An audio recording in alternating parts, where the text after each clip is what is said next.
Alright, ladies and gentlemen, I'm here on the show. I'm here to talk about some NBA. So we're going to get right into it here. So per Draft Express here, and quote, most teams we've spoken to, which is Draft Express, they have have Brandon Miller over Scoot Henderson on their draft board. And it wouldn't surprise anyone if that is the direction the Hornets go on draft night. End quote from Draft Express. I know people are going to say, oh, Scoot type guards have never won anything. Okay, maybe that can make a little sense. But wings are the most valuable position. I get wings are the most valuable position. Scoot's better than him. But wings are important positions because you got players like KD, Kawhi, Tatum, Siakam, Wiggins, Brown, LeBron. There's a ton of players like that. But I would take Scoot Henderson over Brandon Miller. But that's just Charlotte pro basketball, ladies and gentlemen. I mean, I know versatile wings are in the NBA now, but if you can get one, maybe he'll have all-star potential to do it, playing simple, but I get wings are the most important position, but I would definitely take Scoot Henderson over Brandon Miller. He really disappointed with that NCAA tournament run.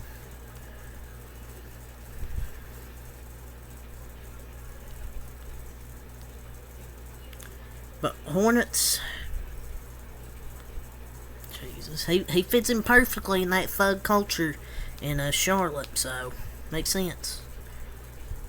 But we saw this last year that Jabari Smith was reported to be the first pick and he wasn't. So I'm not gonna buy this report.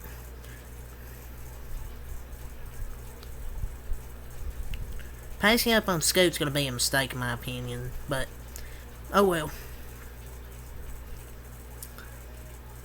So, per BetOnline AG, we have some odds for the favorites to land Damian Lillard in a potential trade, because he has potential trade. It's probably not going to happen. And wherever he goes, whatever team he goes is going to be a contender, but I feel like he isn't going to get traded. Right? It's like we do this every year and it never happens. Damian Lillard at this point isn't leaving. It's like being a dead horse. This isn't going to happen.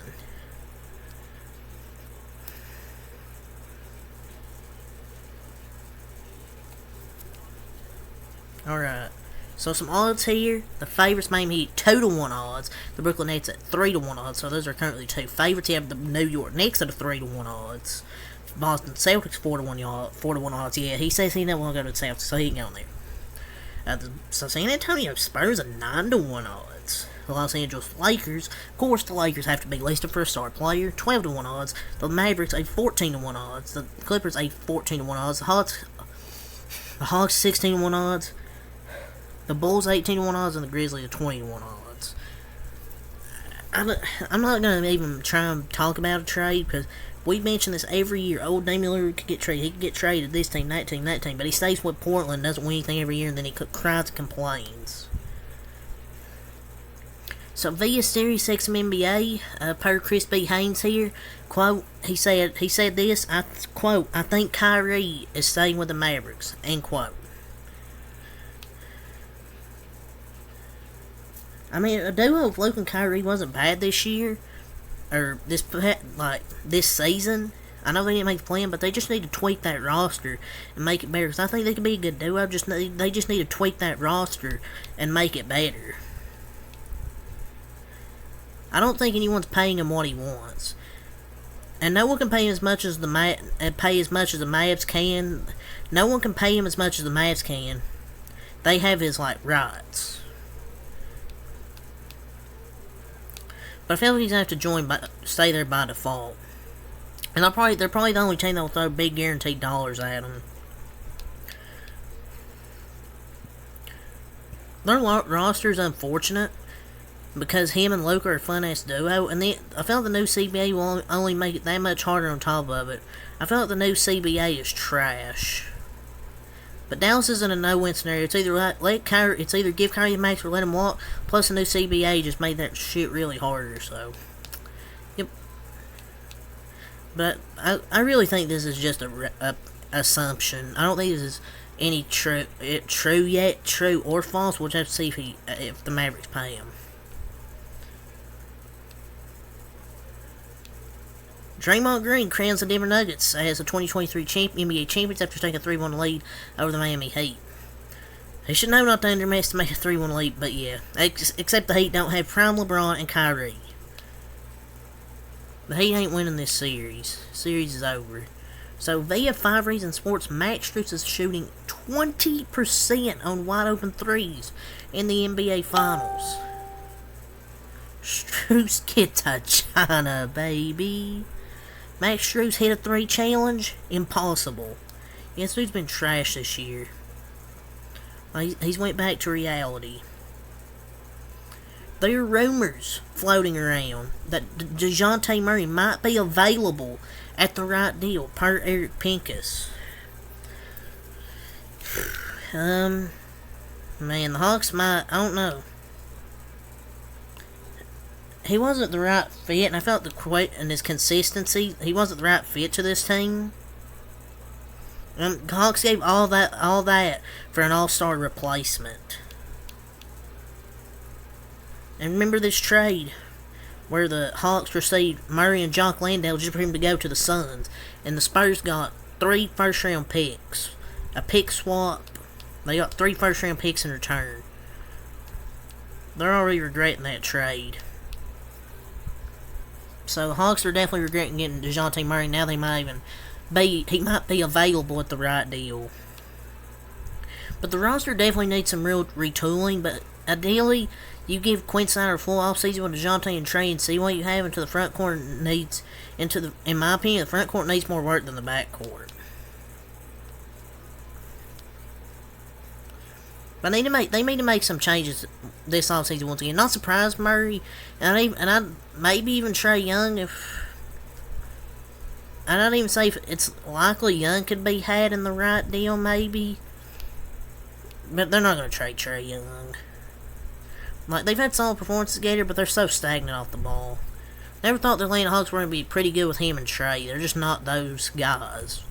So they'll trade him at the right deal. So the Golden State Warriors are a potential destination for Chris Paul, per Woj ESPN.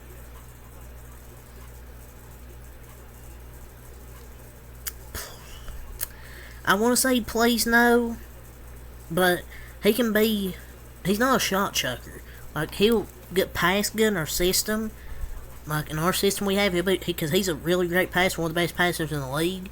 He can still pass the ball really good, and he can fit our system. I mean, he could be a good backup for Curry. But Draymond and Chris Paul on the same team would be hilarious. I don't know. It's like, bro, what?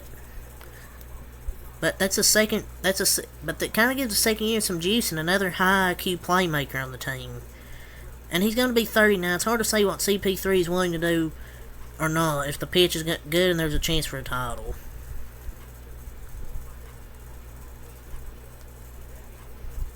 Per a report, Damian Lillard is actively recruiting free agents to the Portland Trail Blazers.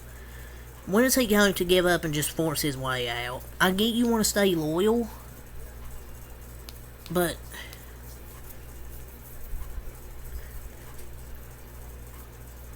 come on, I swear he's been doing this for the past few seasons, and nobody's got there. He's literally trying his best to stay with the Blazers and compete for a title. Nobody wants to go to Portland. Like, just get out of there. So we can just shut up about it. Because nobody's going to Portland there. Nobody wants to come there to play. Per report, Conor McGregor punched the Miami Heat mascot. And the Miami Heat mascot went to the ER after getting punched by Conor McGregor in Game 4. Nah, Conor's sick for that. I thought this was a skit or something, but apparently it wasn't. I guess a double chance that Champ does what he wants. Yeah, but the bank's calling Conor McGregor. I guess this was staged, but Conor McGregor wasn't holding back. And quote, if there's any team that can go and get one anytime, anywhere, it's us. End quote, Udonis Haslem. Buddy, you're down 3-1, and then why haven't they done that yet? It's over. It's over, Udonis Haslem. It's a good run. And dude's talking like this, and he's a bench player. Bench players talking like they're starters. But yeah, I think that's it. If we don't find any more stuff here from Adrian Wojnarowski, we got some stuff here. Charles Lee is finalizing a deal to join the Boston Celtics as the lead assistant coach. Sources tell ESPN Lee had been the associate head coach with Milwaukee and a finalist for the Toronto and Detroit head jobs. Before Toronto, I forgot who they chose their coach. I don't even know if they chose anybody yet. No, I think they have. I think they chose the Memphis assistant. But Lee, he was a finalist for the Toronto and Detroit jobs. He had been associate head coach from Milwaukee. He's joining Coach Joe Mazzulla's staff, and he joins a reshaped staff that includes Sam Cassell. It's just a fantastic addition to the coaching staff. Maybe this will evaluate them just past time that's been holding them back. That's what they need. It's a good, experienced staff to surround Mazzulla. That's what they needed.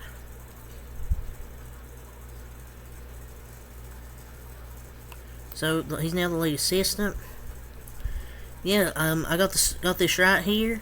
ESPN sources: Toronto Raptors are finalizing a deal to hire Memphis Grizzlies assistant Darko Rajakovic as the franchise's next head coach, per source, which is Adrian Wojnarowski. He's a native of Serbia, emerged out of an exhaustive Raptors process to sell Raptors president Masai Ujiri and GM Bobby Webster on his candidacy to replace Nick Nurse, and he had been a G League head coach and an assistant with OKC, and it had a stop with the Suns on the way to elevating into a top assistant for Taylor Jenkins and the Grizzlies. That's crazy.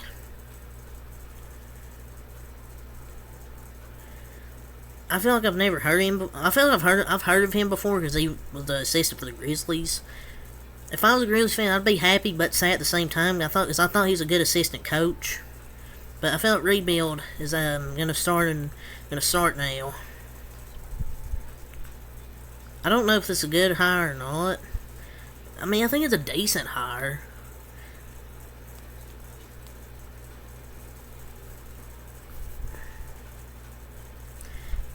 Players have said a lot of good things about him, and he did a decent job, so maybe it's a good hire. We'll just have to see him this season. But yeah, that's all I have to say. So until next time, I'll go out. Peace.